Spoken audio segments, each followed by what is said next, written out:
So இந்த சப்ஜெக்டில் பேசிக்லாம் தெரிஞ்சுக்கிறதுக்கு இன்னும் ஒரு 2 டாபிக் தான் இருக்குது. ஸோ அந்த 2 டாபிக் என்னென்னா, தசா புக்தின்றதும் நம்மளுடைய ஹாரோஸ்கோப்பில் எழுதியிருக்கோம். ஸோ அதுக்கு என்ன மீனிங் அப்படிங்கிறது தான் இந்த 2 தான் பார்க்க போகிறோம். ஸோ இது 2ம் பார்த்துட்டா பேசிக்காக நமக்கு வந்து ஹாரோஸ்கோப்பில் ஒரு ஹாரோஸ்கோப்பை காமிச்சா என்னென்ன எழுதியிருக்கு, ஒவ்வொன்றுத்துக்கும் என்ன மீனிங் எல்லாமே நமக்கு கிளியராக நம்மளால் புரிஞ்சிக்க முடியும். ஸோ இதோட இந்த பேசிக்ஸ் வந்து முடிஞ்சிடும்.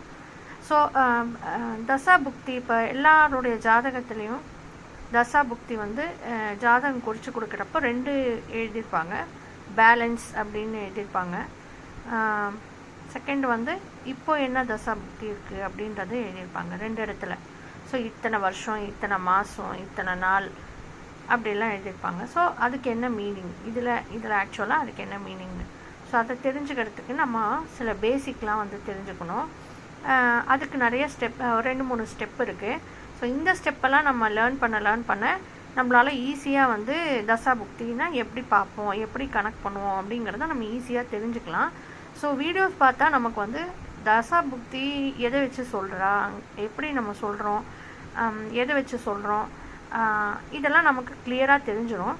பட் அந்த டீட்டெயில்ஸ் எல்லாம் நம்ம வந்து மனப்பாடம் பண்ணினா அப்புறம் நம்மளாலேயும் வந்து கேல்குலேட்டர் யூஸ் பண்ணி கேல்குலேட் பண்ணி எழுத முடியும். இல்லைன்னா ஃப்ரீவேர் சாஃப்ட்வேர் இருக்குது தசா புக்தியெல்லாம் கேல்குலேட் பண்ணுறதுக்கு. ஸோ பட் அதுக்கு என்ன மீனிங்கிறத தெரிஞ்சுக்கிறதுக்கு தான் நம்ம இந்த வீடியோ போட்டிருக்கோம்.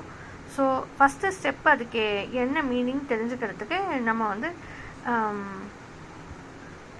எந்தெந்த ராசிக்கு ராசிநாதன் அப்படின்ற வேர்டு வந்து நம்ம காமனாக கேள்விப்பட்டிருப்போம். ஸோ நிறைய பேர் சொல்லுவாங்க இது வந்து செவ்வாயோட ராசி, இது வந்து புதனுடைய ராசி அப்படின்லாம் சொல்லுவாங்க. ஸோ இந்த தடவை வந்து சனி வந்து குருவுடைய ராசிக்கு வரார் அப்படின்லாம் நம்ம கேள்விப்பட்டிருப்போம். ஸோ குருவுடைய ராசி, இது வந்து சனியோட ராசி அப்படின்லாம் சொன்னால் அதுக்கு என்ன மீனிங் அப்படிங்கிறது ஃபஸ்ட்டு ஸ்டெப்பு. ஸோ இந்த ஸ்டெப் பை ஸ்டெப் இந்த ராசிகள் அதை அந்த ராசிநாதன் இதெல்லாம் நம்ம கற்றுட்டு அடுத்தடுத்த ஸ்டெப்பில் நமக்கு வந்து புரிஞ்சிடும் எப்படி நம்ம வந்து தசை புக்தியெல்லாம் எப்படி கேல்குலேட் பண்ணி சொல்கிறோம் அப்படிங்கிறது நமக்கு கிளியர் ஆகிடும்.